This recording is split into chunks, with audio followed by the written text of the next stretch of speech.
See important safety information at the end of the video.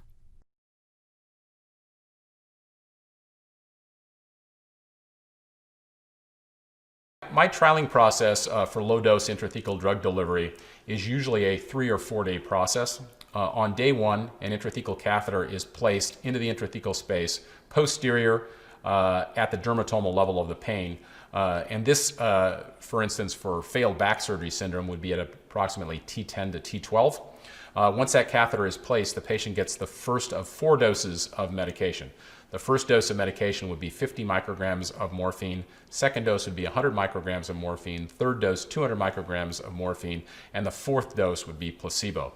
If a patient is going to get placebo, they have to be consented up front that one of their doses is going to be placebo. And the patients are told up front that they'll get 1 of 4 doses in random fashion. If a patient responds to one of the doses, 24 hours later, they will get a placebo dose. And as long as they don't respond to that placebo dose, then the trial is considered a success and they will go on to permanent implant. If the patient doesn't respond to the first dose, they get the second active dose, and so on. I would go as far to say that weaning oral opioids, systemic opioids, is mandatory to have a successful targeted drug delivery program. And I would also say that if you're not going to wean patients off of their systemic opioids, it's probably not worthwhile going forward with this therapy. That may seem like somewhat of a strong statement, but I have experience with not weaning patients off of oral opioids and seeing the results associated with that, and the results are so much better with weaning that I really think that that should be a mandatory step of everybody's workflow. The reason why it works is because the receptors become more receptive once a patient has been tapered and has undergone a holiday. I also feel that the holiday is mandatory to make those receptors more responsive to the medication. How long the holiday has to be is really up to the provider. I think the longer it is, the better. I currently use a 6-week holiday prior to doing a trial, and that works well. The next question is, how do you wean? And I really don't care how a patient weans as long as they wean. Some patients may take a long period of time to wean, and that's fine as long as they're actively weaning and progressively weaning their medications. Most patients want to wean pretty quickly because they want to get to the therapy as soon as possible, so that's fine as well. In my particular practice, the primary care providers are actually fine with doing the weans themselves as long as I give them recommendations and take an active part in the process. So that works pretty well for me now. Since I've been doing this therapy for quite a long period of time, primary care providers now are actually weaning the patients on their own and then sending me the patient as a referral for a pump. So that works nicely too. And that's largely based upon the success of the therapy. The primary care providers have really bought into this therapy, realized that it works, so they go ahead and do the wean up front. I don't really think the patient category would actually change. I think I would still utilize the same patients. The difference is really utilizing the therapy as a salvage therapy. The therapy should not be a salvage therapy. If this therapy is just used for the patients who have the worst responses with everything else, this therapy is going to fail as well. So I think the key difference in what I do now is that I don't use it as a salvage therapy, and I think that's a really important point. In terms of specific patient selection, there's so many patients out there that could benefit from low-dose targeted drug delivery. Patients with spinal stenosis who did well with injections for a while but are no longer responding to injections. Patients who do well with systemic opioids but have significant side effects from their systemic opioids. Patients who have regional pain syndromes such as chronic abdominal pain or chronic pelvic pain, things like that. Patients who have post-thoracotomy pain syndrome. So as long as patients have a regional pain syndrome, they have gotten psychological clearance, I think they're reasonable candidates for this therapy. Dose escalation is a big problem with both systemic opioids and targeted drug delivery, and it's something that really needs to be avoided.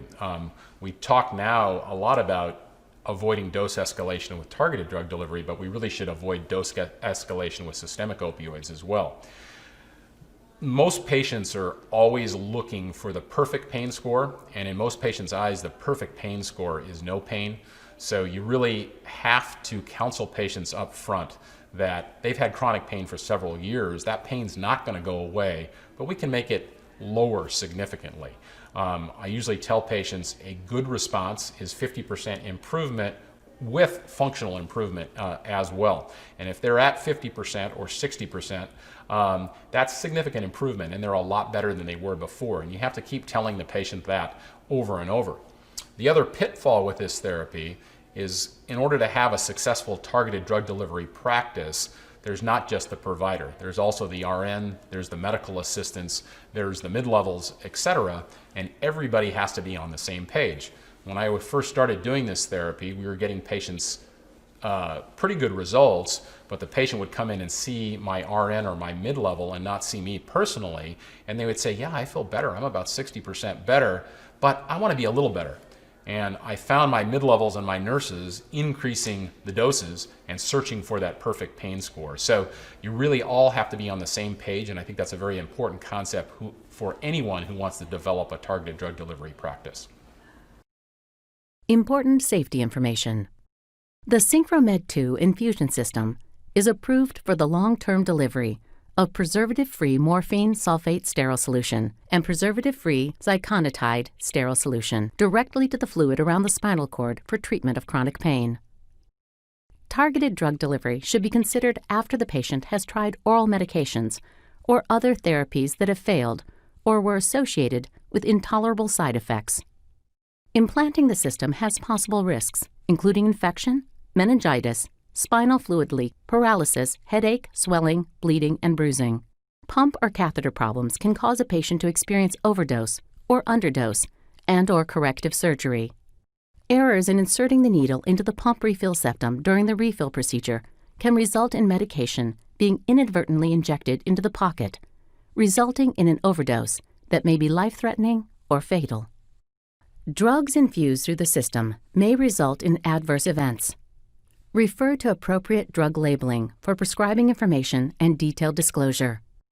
Formulations not indicated in product labeling may contain neurotoxic preservatives, antimicrobials, or antioxidants, or may be incompatible with and damage the system. A prescription is required. Healthcare professionals must review the product technical manual and appropriate drug labeling prior to use for detailed disclosure. For complete safety information about Medtronic targeted drug delivery, call Medtronic at 800-328-0810 or visit Medtronic's website